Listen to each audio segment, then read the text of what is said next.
Welcome, Guardian, to Tales from the Archive.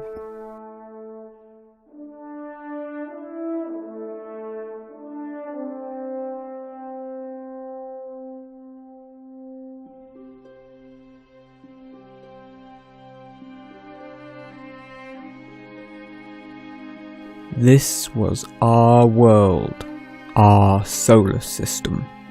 We were here first. And no matter what the darkness brings, we will be here at the dawn. Humans are survivors, tough and resilient, descended from those who built a golden age, only to see it ripped away. Now, after an age of retreat and desperate struggle, they fight to take back their solar system and claim a new future. There are those who believe the Traveler chose Earth for a reason. Now it is humanity's obligation to prove itself worthy of the Traveler's faith.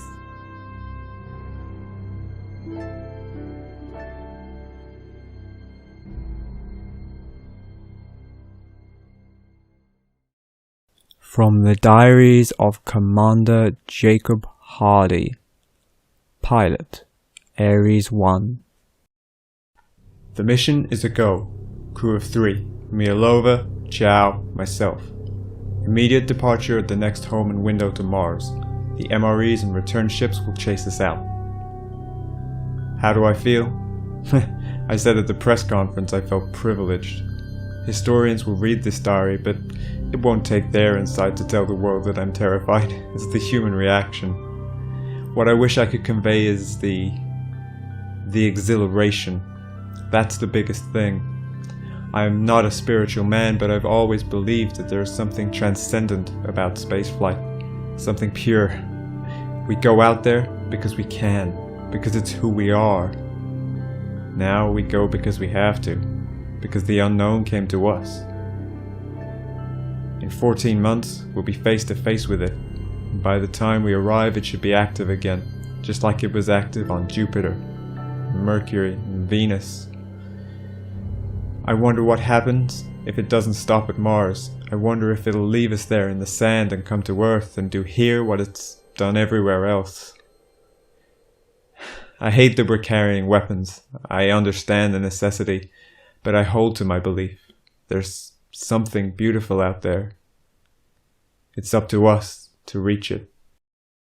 From the Diaries of Commander Jacob Hardy, Pilot, Ares 1.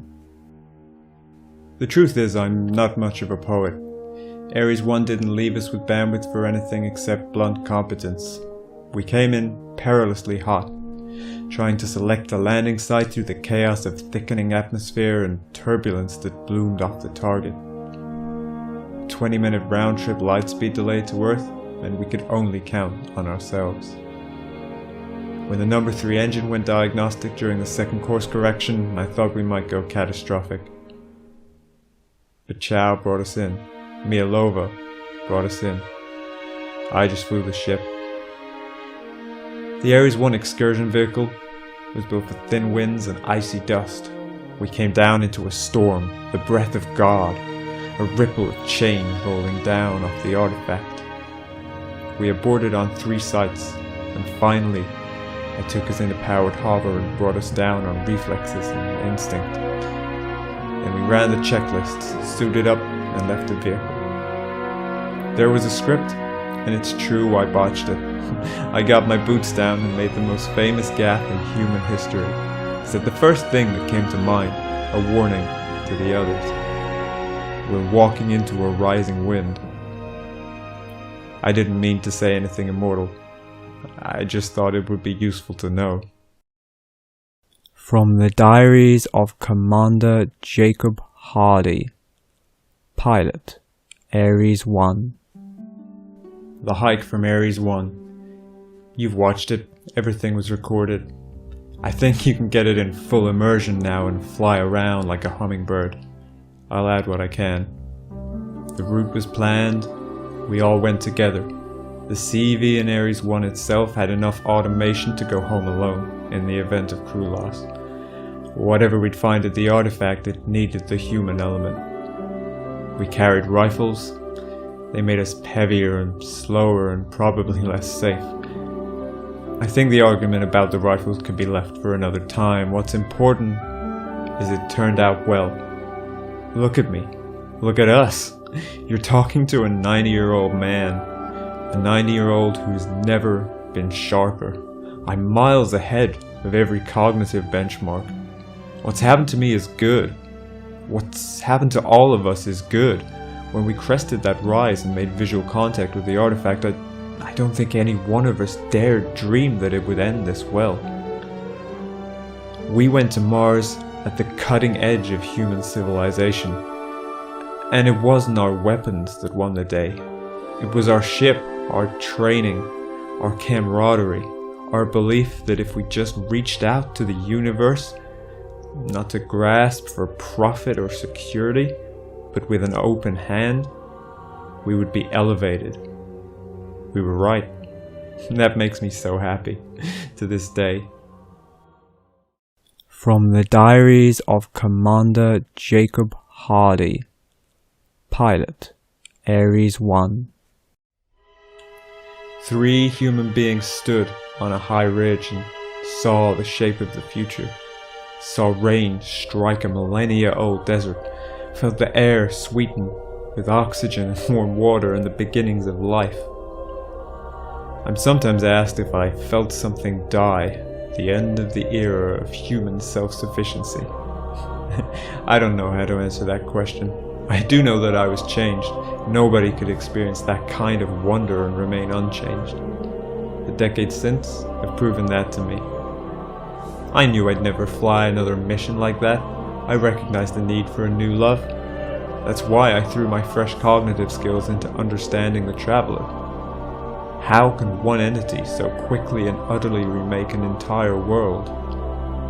50 years later, I'm conversant in high mathematics, particularly topological thoughts and the slippery irreality of light.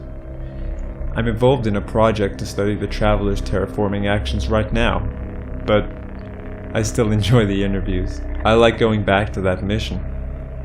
It makes me unspeakably happy to see how well it all turned out, and it makes me happy to remember I was there.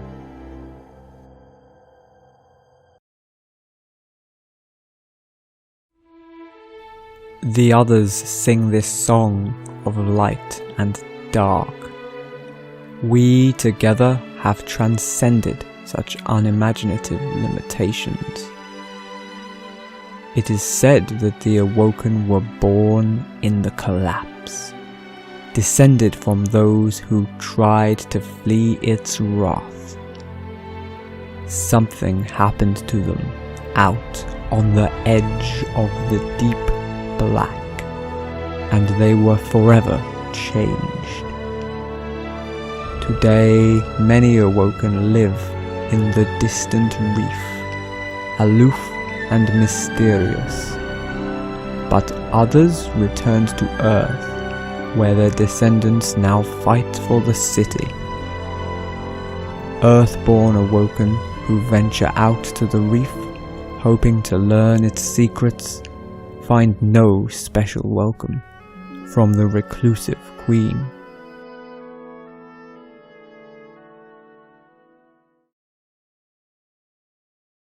Reports from a derelict vessel boarded in the first known voyage to the reef. 1100 meter length, active gravity generation, residual heat, fast neutron scatter, designation code corrupted, date of commissioning unknown, origin point unknown, presumed to have collided merged with 1 kilometer comet, assessment based on depth of hydrocarbon crust covering the hull, water content of soil, atmosphere of oxygen and carbon dioxide with isotopic ratios placing the comet in the Oort population. Low light foliage grown from terrestrial stocks, mirrors focusing starlight into growth chambers, resident fauna, 5 insect species plus rats descended from uncertain ancestors. Surface heavily wooded until recently. Unknown events triggering firestorm. 70% of world forest consumed. Atmosphere laced with smoke and particulates. Free oxygen in short supply. No distress calls noted. No evidence of crew or passengers on exterior. Interior scans inconclusive. Cleared to attempt approach. I was nothingness. If I existed before, I existed as possibility, as potential stretched thin across the ether. And maybe there was a body that looked like my body, complete with a soul that could be confused for someone rather like me. What I am now was not yet real, and then I was born and the universe was free to begin. Others were present at my birth. The great ceremony had just begun. Because newborns are selfish beasts, I assumed I was the object of attention. I didn't notice the singing until the singers fell silent. And then she appeared. She was above me, ethereal and handsome and elegant. I assumed my face was like her face, and that odd idea gave me strength enough to smile. "Secrets," she said. "Creation is built on secrets and the encryptions that keep those secrets safe." I made my first sound. It meant nothing, but she understood it as a question. "We are a beautiful creation," she said, "and we must keep ourselves very safe."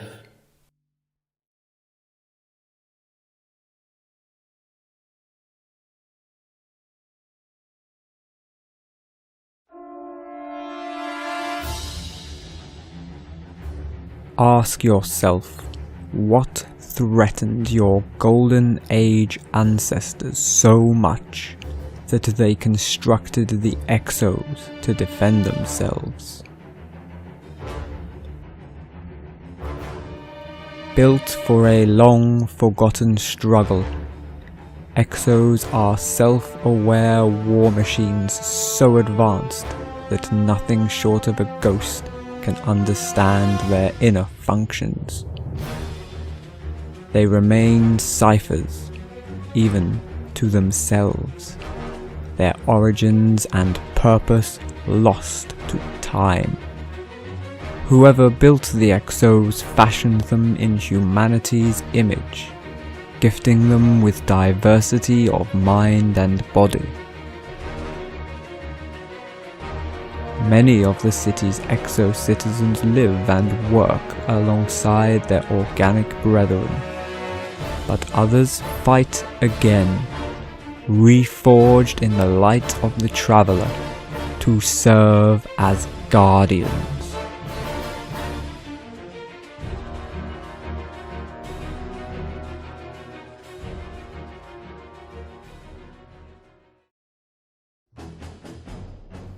Which in the end is just a matter of substrate chauvinism. It doesn't matter if the system thinks with flesh or superconductor or topological braids in doped metallic hydrogen, as long as the logic is the same, and our logic is the same, yours and mine. If I am a machine, then so are you. If you are not a machine, then neither am I. Exominds are human. It is incontrovertible. You understand? I'm going to take that slack-jawed stare as understanding. Now, here's the real question. Why are exominds human? What's the design imperative? Why does a war machine, yes, absolutely, I am a war machine built by human hands, and you were a survival machine built by the engine of evolution. Don't interrupt me. Why does a war machine have emotions? Why should a war machine have awareness? These are not useful traits on the battlefield. Don't flatten yourself, they are not useful. So why should the exo mind mimic the human architecture so closely? You know what I smell on you? I smell the stink. of anthropocentrism. I think you think that there's only one way to think. That's why the EXO mind is so human, you presume, because all higher thought converges. My friend, you should meet the Vex. There is nothing human in them. Now, this is what I believe happened, back in the time before any EXO could remember. It explains everything. I think someone wanted to live forever.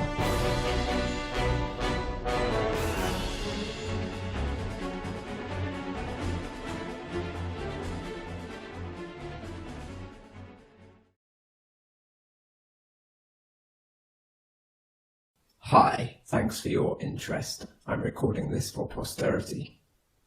Warlock Thanatonauts die and come back with insight. I'm going to attempt the same process to get at buried memories. Specifically, I'm going to fire a charged particle beam into my head and see what comes out. We EXOs have been around a very long time. I want to know what's in there. My ghost is standing by to repair me. Okay. 3, 2, 1. 8, 6, 4, 0, 9, 7. We are falling into the world. Everyone is on fire. There's a ship above us, but it's coming apart. It's like a flower, alloy and fusion flash, pierced through and through. The voice says atmospheric interface, trajectory nominal. Rally 2-3, you are outside the window. I think I am the voice. I can see whole Earth below me, and the sky we are falling out of is black, without stars. Ghost, shoot me again. 4, 0. We are on the ice. This is elsewhere and elsewhere. There is a mighty aura, and it is reflected in the ice, so I walk between two fires, although the one below is cracked and full of corpses. I have an ammo weapon. Up in the sky there is a hole in Jupiter, and it tears at me when I look at it.